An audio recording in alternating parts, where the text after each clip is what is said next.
Hey guys, welcome back to my channel. So from now on you'll see this annoying face in these videos because I bought a new camera. Actually my dad bought it for me. Thank you Dad. I know you watch my videos. Yeah, so actually using this camera itself, last week I tried to capture a comet. It is the brightest comet of 2018. It's called 46P Vertinen. It is named after its discoverer, Charles A. Vertinen. So before showing you the pictures that I took of the comet, I'll share a few things you need to know about the comet.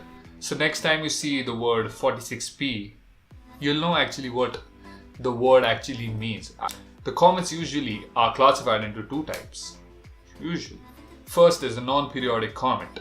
So non-periodic comets are comets that come near the vicinity of the sun and then go far away from the sun and don't return back for like thousands of years. Hence it's called a non-periodic comet and they are denoted by the letter C.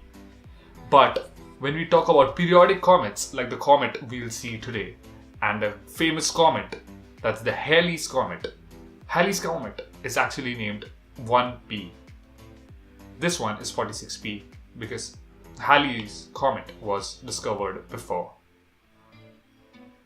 Was the first one to be discovered. And as we know, its periodicity is about 75 to 76 years. It reappears near to the vicinity of the sun in that period of time.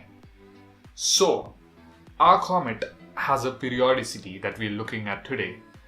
46P has a periodicity of about 5.5 years. So it will appear every 5.5 years, but this time it has the closest approach to Earth. Hence we'll see it bright in our night skies. And on the 16th of December, it was at its closest approach. And that's when I clicked the pictures. And it was my very first attempt at taking any picture of the night sky. Any picture from a DSLR. So it was a kind of rough for me to find the perfect settings.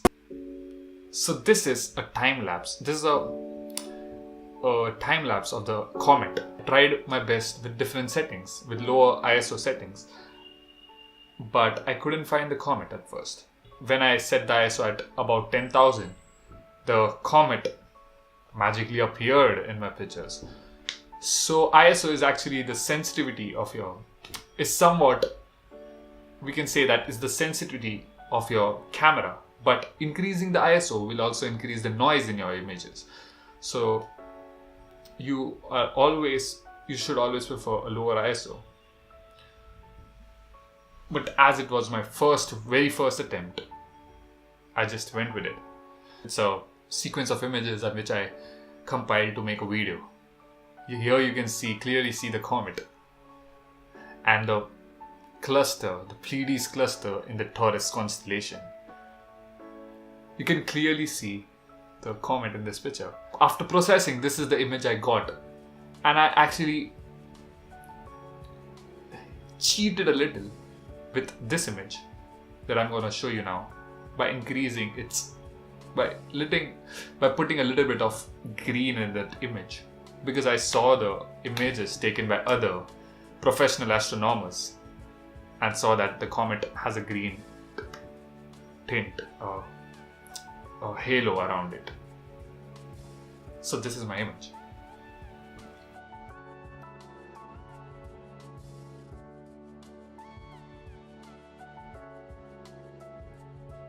So yeah, this is just a kind of vlog I just wanted to make about my experience trying to capture the comet. So that's it for today.